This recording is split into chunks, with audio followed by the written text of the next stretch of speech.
ತಕ್ಕಂಥ YouTube channel study with ಪರಶುರಾಮ್ಗೆ ಸ್ವಾಗತವನ್ನು ಕೋರ್ತೀನಿ. ಇಂದು 10ನೇ ತರಗತಿಯ ಪ್ರಥಮ ಭಾಷೆ ಕನ್ನಡದಲ್ಲಿ FA2 ಪರೀಕ್ಷೆ ಸೆಪ್ಟೆಂಬರ್ 2ನೇ ವಾರದಲ್ಲಿ ಮಾಡ್ತಾರೆ. ವಿಶೇಷವಾಗಿ ಆಗಸ್ಟ್ ಕೊನೆಯಲ್ಲಿನೂ ಕೂಡ SSLC ಅವರಿಗೆ ಮಾಡ್ತಾರೆ ಸಾಧನಾ ಪರೀಕ್ಷೆ 2 ಅಂತ. ಅದರ ಮಾದರಿ ಪ್ರಶ್ನೆ ಪತ್ರಿಕೆ ಮತ್ತು ಕೀ ಉತ್ತರವನ್ನು ಈ ವಿಡಿಯೋದಲ್ಲಿ ತಂದಿದ್ದೀನಿ. ಆಲ್ರೆಡಿ ನಾನು ಇದಕ್ಕಿಂತ ಮುಂಚೆ ಹಿಂದಿಯಲ್ಲಿನೂ ಕೂಡ FA2ರ ಪರೀಕ್ಷೆ ಪ್ರಶ್ನೆ ಪತ್ರಿಕೆಯನ್ನು ಪೋಸ್ಟನ್ನು ಮಾಡಿದ್ದೆ. ಆಲ್ರೆಡಿ SSLC ಅವರಿಗಾಗಿ ನಮ್ಮ ಯೂಟ್ಯೂಬ್ ಚಾನಲ್ನಲ್ಲಿ ಎಲ್ಲ ವಿಷಯಗಳಲ್ಲಿನೂ ಕೂಡ ಪಾಠಗಳ ನೋಟ್ಸ್, ಕ್ವಶನ್ ಆನ್ಸರ್, ನಿಮ್ಮ FA exam model question paper ಮತ್ತು ಕೀ ಆನ್ಸರ್ ಸಿಗ್ತವೆ. ಕ್ವಶನ್ ಪೇಪರ್ ಬೇಕಾದರೆ FA SA ಎಕ್ಸಾಮ್ 23-24 ಅಂತಕ್ಕಂಥ ಒಂದು ಪ್ಲೇಲಿಸ್ಟ್ ಲಿಂಕ್ ಇದೆ, ಅದನ್ನು ಒತ್ತಿ ನೋಡ್ಬೋದು. ಶುರು ಮಾಡೋಣ. SSLC ಕನ್ನಡದ FA2ರ ಪ್ರಶ್ನೆ ಪತ್ರಿಕೆ. ಸೊ ಈ ಕ್ವಶನ್ ಪೇಪರ್ಗೆ ಯಾವೆಲ್ಲ ಪಾಠ ಇದ್ದಾರೆ ಅಂದರೆ ಶುಕನಾಸನ ಉಪದೇಶ, ಭಾಗ್ಯಶಿಲ್ಪಿಗಳು, ಹಲಗಲಿ ಬೇಡರು, ಕೌರವೇಂದ್ರನ ಕೊಂದೆ ನೀನು, ಸಾಮಾಜಿಕ ಮತ್ತು ಧಾರ್ಮಿಕ ಸುಧಾರಕರು, ಭಗತ್ ಸಿಂಗ್, ಇವೆರಡೂ ಕೂಡ ಪಠ್ಯಪೋಷಕ ಅಧ್ಯಯನದಿಂದ ಇತ್ತು. 2 ಗದ್ಯ, 2 ಪದ್ಯ, 2 ಪಠ್ಯಪೋಷಕ ಅಧ್ಯಯನದಿಂದ ಇರತಕ್ಕಂಥ ಪ್ರಶ್ನೆ ಪತ್ರಿಕೆ ಆಗಿದೆ. ಸಾಧನಾ ಪರೀಕ್ಷೆ 2 FA2 ಪ್ರಶ್ನೆ ಪತ್ರಿಕೆ. ವರ್ಗ 10ನೆಯ, ವಿಷಯ ಕನ್ನಡ, ಅಂಕ 20, ಸಮಯ 45 ನಿಮಿಷ. ಇದು ಪ್ರಶ್ನೆ ಪತ್ರಿಕೆ ಇದೆ. ಇದರ ಜೊತೆಗೆ ಉತ್ತರ ಪತ್ರಿಕೆಗಳನ್ನು ಕೂಡ ನಾನು ಏನು ಮಾಡ್ತೀನಿ, ತಂದಿದ್ದೀನಿ. ಮೊದಲ ಪ್ರಶ್ನೆ, ಸೂಕ್ತವಾದ ಆಯ್ಕೆ ಆರಿಸಿ ಕ್ರಮಾಕ್ಷರದೊಂದಿಗೆ ಬರೆಯಿರಿ. 2 ಪ್ರಶ್ನೆಗಳಿದ್ದಾವೆ, ತಲಾ ಒಂದೊಂದಕ್ಕೆ 1 ಅಂಕ. ಮೊದಲ ಪ್ರಶ್ನೆ, ಹಾಲುಗಡಲು ಈ ಸಂಧಿಗೆ ಉದಾಹರಣೆ ಆಗಿದೆ. ಆಯ್ಕೆ ಎ ಲೋಪಸಂಧಿ, ಆಯ್ಕೆ ಬಿ ಆಗಮ ಸಂಧಿ, ಆಯ್ಕೆ ಸಿ ಆದೇಶ ಸಂಧಿ, ಆಯ್ಕೆ ಡಿ ಎನ್ ಸಂಧಿ. ಸೊ ಹಾಲುಗಡಲು ಅಂತಕ್ಕಂಥದ್ದು ಏನಿದೆಪ್ಪ ಅಂದರೆ ಅದು ಆಯ್ಕೆ ಸಿ ಆದೇಶ ಸಂಧಿಗೆ ಉದಾಹರಣೆ ಆಗ್ತದೆ. ಪ್ರಶ್ನೆ 2, ಪ್ರಶ್ನೆ ರೂಪದ ಪದ ಮತ್ತು ವಾಕ್ಯಗಳ ಮುಂದೆ ಬಳಸುವ ಲೇಖನ ಚಿಹ್ನೆ. ಎ ಪೂರ್ಣ ವಿರಾಮ, ಬಿ ಪ್ರಶ್ನಾರ್ಥಕ, ಸಿ ಅರ್ಧ ವಿರಾಮ, ಡಿ ಉದ್ಧರಣ ಚಿಹ್ನೆ. ಸೊ ನೋಡುವ ಏನಿದೆ ಅಂತಂದರೆ ಅದರಲ್ಲಿ ಆಯ್ಕೆ ಬಿ ಪ್ರಶ್ನಾರ್ಥಕ ಅಂತಕ್ಕಂಥದ್ದು ಸರಿಯಾದ ಉತ್ತರ ಆಗ್ತದೆ. ಇನ್ನು ಮುಖ್ಯ ಪ್ರಶ್ನೆ 2ಕ್ಕೆ ಹೋಗೋಣ. ಮೊದಲೆರಡು ಪದಗಳ ಸಂಬಂಧ ಗ್ರಹಿಸಿ 3ನೇ ಪದದ ಸಂಬಂಧವನ್ನು ಬರೆಯಿರಿ. 3ನೇ ಪ್ರಶ್ನೆ, ದಿವಾನ್ ಅಂತಕ್ಕಂಥದ್ದು ಪರ್ಷಿಯನ್ ಭಾಷೆಯಿಂದ ಬಂದರೆ ಇಲಾಖೆ ಅಂತಕ್ಕಂಥ ಪದ ಯಾವ ಭಾಷೆಯಿಂದ ಬಂದಿದೆ ಅಂತ ಕೇಳಿದ್ದಾರೆ. ಅದು ಬಂದಿದ್ದು ಅರಬ್ಬಿ ಭಾಷೆಯ ಪದ. ಪ್ರಶ್ನೆ 4, ಗಾವ, ಗ್ರಾಮ, ಅಂಚೆ ಡ್ಯಾಶ್ ಇದೆ, ತತ್ಸಮ ತದ್ಭವ ರೂಪ ಇದೆ, ಹಂಸ ಅಂತಕ್ಕಂಥದ್ದು ಉತ್ತರ ಏನಾಗ್ತದಪ್ಪ ಅಂದ್ರೆ ಅದು ಬರ್ತದೆ. ಇನ್ನು ಮುಖ್ಯ ಪ್ರಶ್ನೆ 3ರಲ್ಲಿ ಈ ಕೆಳಗಿನ ಪ್ರಶ್ನೆಗಳಿಗೆ ನೀವುಗಳು ಏನು ಮಾಡಬೇಕಾಗಿತ್ತಪ್ಪ ಅಂದರೆ ಒಂದೊಂದು ವಾಕ್ಯದಲ್ಲಿ ಉತ್ತರಗಳನ್ನು ಬರಿಬೇಕಿತ್ತು. 5ನೇ ಪ್ರಶ್ನೆ, ಪೇರಿಯಾರ ಅವರು ಹುಟ್ಟು ಹಾಕಿದ ಸಂಘಟನೆಯ ಹೆಸರೇನು ಅಂತ ಕೇಳಿದ್ದಾರೆ. ಹಾಗಾದ್ರೆ 5ನೇ ಪ್ರಶ್ನೆ ಉತ್ತರ ನೋಡೋಣ. ಪೇರಿಯಾರ ಅವರು ಹುಟ್ಟು ಹಾಕಿದ ಸಂಘಟನೆಯ ಹೆಸರು ದ್ರಾವಿಡ ಕಾಳಗಂ. ಮುಂದಿನ ಪ್ರಶ್ನೆ 6, ಭಗತ್ ಸಿಂಗ್ ತನ್ನ ಸಹೋದರರಿಗೆ ಮಣ್ಣು ಯಾವುದರ ಪ್ರತೀಕ ಎಂದು ತೋರಿಸುತ್ತಾನೆ. ಉತ್ತರ, ಭಗತ್ ಸಿಂಗ್ ತನ್ನ ಸಹೋದರರಿಗೆ ಮಣ್ಣು ತ್ಯಾಗದ ಪ್ರತೀಕ ಎಂದು ತೋರಿಸುತ್ತಾನೆ.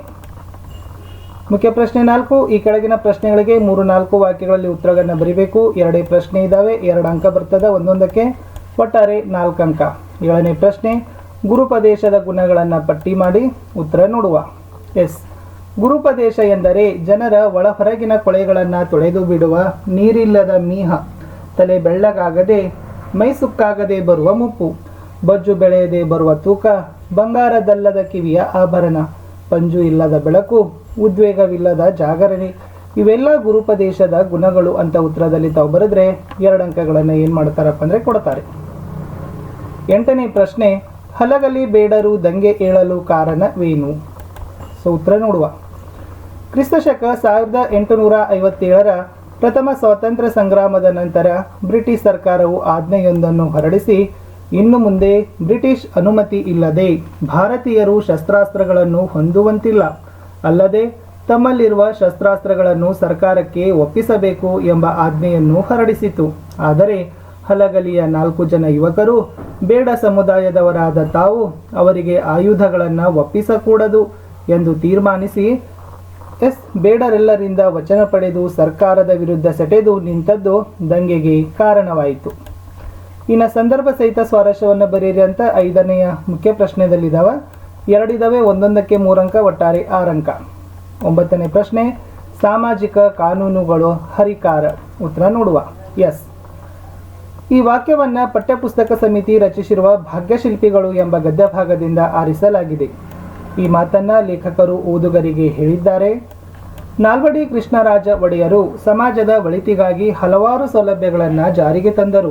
ಗ್ರಾಮ ನಿರ್ಮಲೀಕರಣ, ವೈದ್ಯ ಸಹಾಯ, ವಿದ್ಯಾಪ್ರಚಾರ, ನೀರಿನ ಸೌಕರ್ಯ, ಪ್ರಯಾಣ ಸೌಲಭ್ಯ ಮುಂತಾದ ಕ್ಷೇತ್ರಗಳು ಸ್ವಯಂ ಆಡಳಿತ ಕ್ಷೇತ್ರಗಳಾದವು. ಮೈಸೂರು ಮಾದರಿ ಸಂಸ್ಥಾನವಾಯಿತು ಎಂದು ಹೇಳುವ ಸಂದರ್ಭದಲ್ಲಿ ಈ ಮೇಲಿನ ಮಾತು ಬಂದಿದೆ. ಸಮಾಜಕ್ಕೆ, ಸಮುದಾಯಕ್ಕೆ ಅನುಕೂಲಕರವಾದ ಸೌಲಭ್ಯಗಳನ್ನು ಒದಗಿಸುವ ಕಾನೂನುಗಳನ್ನು ಮೊದಲ ಬಾರಿಗೆ ಜಾರಿಗೆ ತಂದವರು ಕೃಷ್ಣರಾಜ ಒಡೆಯರು ಎಂಬುದೇ ಇಲ್ಲಿಯ ಸ್ವಾರಸ್ಯ. 10ನೇ ಪ್ರಶ್ನೆ, ಮಾರಿಗೌತನವಾಯಿತು ನಾಳಿನ ಭಾರತವು. ನೋಡುವ ಉತ್ತರ. ಈ ಮೇಲಿನ ಮಾತನ್ನ ಕುಮಾರವ್ಯಾಸರು ಬರೆದಿರುವ ಕರ್ನಾಟಕ ಭಾರತ ಕಥಾಮಂಜರಿ ಕೃತಿಯಿಂದ ಆರಿಸಲಾದ ಕೌರವೇಂದ್ರನ ಕೊಂದೆ ನೀನು ಎಂಬ ಪದ್ಯಭಾಗದಿಂದ ಆರಿಸಲಾಗಿದೆ. ಈ ಮಾತನ್ನು ಕರ್ಣನು ಕೃಷ್ಣನಿಗೆ ಹೇಳಿದನು. ಕೃಷ್ಣನು ಒಡ್ಡಿದ ಆಸೆಗಳನ್ನು ತಿರಸ್ಕರಿಸಿದ ಕರ್ಣನು, ನಿನಗೆ ವೀರ ಕೌರವನೇ ಒಡೆಯ, ಆತನ ಹಗೆಗಳೇ ನನಗೂ ಹಗೆಗಳು, ಆತನ ಹೊಗಳಿಕೆಯೇ ನನ್ನ ಹೊಗಳಿಕೆ, ಅಂತಹ ದುರ್ಯೋಧನನನ್ನೇ ನಾನು ಅನುಕರಿಸುತ್ತೇನೆ. ನಾಳೆ ನಡೆಯುವ ಯುದ್ಧದಲ್ಲಿ ನನ್ನ ಶೌರ್ಯವನ್ನು ತೋರಿಸುತ್ತೇನೆ ಎಂದು ಹೇಳುವ ಸಂದರ್ಭದಲ್ಲಿ ಈ ಮೇಲಿನ ಮಾತು ಬಂದಿದೆ. ನಾಳೆ ನಡೆಯುವ ಯುದ್ಧದಲ್ಲಿ ಮೃತ್ಯು ದೇವತೆಗೆ ಔತಣ ಏರ್ಪಡಿಸುತ್ತೇನೆ ಎಂದರೆ ಮಾರನ ಹೋಮ ಮಾಡುತ್ತೇನೆಂದು ಕರ್ಣನು ತನ್ನ ಆತ್ಮಾಭಿಮಾನವನ್ನು ಪ್ರಕಟಿಸುವುದೇ ಇಲ್ಲಿನ ಸ್ವಾರಸ್ಯ. ಕಡೆ ಪ್ರಶ್ನೆ ಇದೆ, ಅಲಂಕಾರ ಹೆಸರಿಸಿ ಸಮನ್ವಯಗಳಿಸಿ. ಪ್ರಶ್ನೆ 11, ಸಿಡಿಲ ಸಿಡಿದಾಂಗ ಗುಂಡು ಸುರಿದಾವ ಅಂತ ಇದೆ. ವೆರಿ ಇಂಪಾರ್ಟೆಂಟ್ ಇರತಕ್ಕಂಥ ಕ್ವಶನ್ಸ್ ಇಲ್ಲಿದ್ದಾವೆ. ಖಂಡಿತವಾಗಿ ನಿಮ್ಮ ಪರೀಕ್ಷೆ ಪ್ರಶ್ನೆ ಪತ್ರಿಕೆಗಳಲ್ಲಿ ಇದೇ ಥರದ ಪ್ರಶ್ನೆಗಳು ಬರ್ತವೆ. ಉತ್ತರ ಇತ್ತು. ಇಲ್ಲಿ ಉಪಮೇಯ ಅಂತಕ್ಕಂಥದ್ದು ಗುಂಡು, ಉಪಮಾನ ಅಂತಕ್ಕಂಥದ್ದು ಸಿಡಿಲು. ಉಪಮಾವಾಚಕ ಪದ ಹಾಂಗ ಅಂದರೆ ಹಾಗೆ ಬಳಕೆಯಾಗಿದೆ. ಸಮಾನ ಧರ್ಮ ಅಂತಕ್ಕಂಥದ್ದು ಸಿಡಿಯುವುದು. ಇದು ಉಪಮಾಲಂಕಾರಕ್ಕೆ ಉದಾಹರಣೆ. ಸಮನ್ವಯ ಹೀಗೆ ಮಾಡಬೇಕು. ಇಲ್ಲಿ ಗುಂಡು ಎಂಬ ಉಪಮೇಯವನ್ನ ಸಿಡಿಲೆಂಬ ಉಪಮಾನಕ್ಕೆ ಹೋಲಿಸಿ ವರ್ಣಿಸಲಾಗಿದೆ. ಇಲ್ಲಿ ಹಾಗೆ ಎಂಬ ವಾಚಕ ಪದ ಬಳಕೆಯಾಗಿದೆ. ಅಲ್ಲದೆ ಸಿಡಿಯುವುದು ಎಂಬ ಸಮಾನ ಧರ್ಮವಿದೆ, ಆದ್ದರಿಂದ ಇದು ಉಪಮಾಲಂಕಾರವಾಗಿದೆ ಅಂತಕ್ಕಂಥದ್ದು ಬರೆದ್ರೆ ಇಲ್ಲಿಗೆ ನಿಮ್ಮ ನಾವು SSLCಗೆ ಕೊಟ್ಟಿರ್ತಕ್ಕಂಥ ಮಾಡೆಲ್ ಕ್ವಶನ್ ಪೇಪರ್ ಕನ್ನಡದ FA 2 ಸಾಧನಾ ಪರೀಕ್ಷೆ 2ರ ಪ್ರಶ್ನೆ ಪತ್ರಿಕೆ ಆಯಿತು. ಮತ್ತೆ ನಾವು ಬೇರೆ ವಿಷಯಗಳಲ್ಲಿ ಸಹಿತ ವಿಡಿಯೋಗಳನ್ನು ಲೈನ್ ಅಪ್ ಮಾಡ್ತೀವಿ. ದಯಮಾಡಿ ಈ ವಿಡಿಯೋಗಳನ್ನು ನೀವು ಲೈಕ್ ಮಾಡಬೇಕು, ನಿಮ್ಮ ಫ್ರೆಂಡ್ಸ್ ಸರ್ಕಲ್ಗೆ ಶೇರ್ ಮಾಡಬೇಕು. ಫಸ್ಟ್ ಟೈಮ್ ವಾಚ್ ಮಾಡ್ತಿದ್ರೆ ಸಬ್ಸ್ಕ್ರೈಬ್ ಜೊತೆಗೆ ಬೆಲ್ ಐಕಾನನ್ನು ಒತ್ತಲಿಕ್ಕೆ ಮರೆಯದಿರಿ. ಇಲ್ಲಿರ್ತಕ್ಕಂಥ ಎಲ್ಲ ಪಾಠಗಳಿಗೆ ಮ್ಯಾಕ್ಸಿಮಮ್ ಆಗಿ ಕ್ವಶನ್ ಆನ್ಸರ್ಸ್ಗಳನ್ನ ನಮ್ಮ ಯೂಟ್ಯೂಬ್ ಚಾನಲ್ನಲ್ಲಿದ್ದಾವೆ. ತುಂಬ ಸರಳವಾಗಿ ಸ್ಪಷ್ಟವಾಗಿರ್ತಕ್ಕಂಥ ವಿಡಿಯೋಗಳಿದ್ದಾವೆ. ಅವುಗಳನ್ನು 1 ಸಾರಿ 2 ಸಾರಿ ನೋಡಿದರೆ 100% ನಿಮಗೆ ಉತ್ತರಗಳು ನೆನಪಾಗ್ತವೆ. ಪದೇ ಪದೇ ಅವುಗಳನ್ನು ಕೇಳ್ತಾ ಇರಿ. ಖಂಡಿತವಾಗಿ ನಿಮ್ಮ ಪರೀಕ್ಷೆಯಲ್ಲಿ ಉತ್ತರಗಳು ಬರ್ತವೆ ಅಂತ ಹೇಳ್ತಾ ಇಲ್ಲಿಯವರೆಗೆ ವಿಡಿಯೋ ವೀಕ್ಷಿಸಿದ್ದಕ್ಕಾಗಿ ಧನ್ಯವಾದಗಳು. ಇನ್ನು 10ನೇ ತರಗತಿಯವರೆಗಾಗಿ FA 2ರಲ್ಲಿ ಬರ್ತಕ್ಕಂಥ ಮುಂದಿನ ಪ್ರಶ್ನೆ ಪತ್ರಿಕೆ ಸಮಾಜ ವಿಜ್ಞಾನ. ಆ ವಿಷಯದ ಪ್ರಶ್ನೆ ಪತ್ರಿಕೆ ನೋಡಲಿಕ್ಕೆ ಕಾತರರಾಗಿ ಹಿಂದಿ ವಿಷಯ ಮತ್ತು ಕನ್ನಡ ವಿಷಯದ ಪ್ರಶ್ನೆ ಪತ್ರಿಕೆಗಳನ್ನು ತಾವು ನೋಡಿ ಚೆನ್ನಾಗಿ ಅಭ್ಯಾಸವನ್ನು ಮಾಡಿ ಅಂತ ಹೇಳ್ತಾ ಸಿಗ್ತೀನಿ ಹೊಸ ವಿಡಿಯೋದಲ್ಲಿ. ಅಲ್ಲಿಯವರೆಗೂ ಬಾಯ್.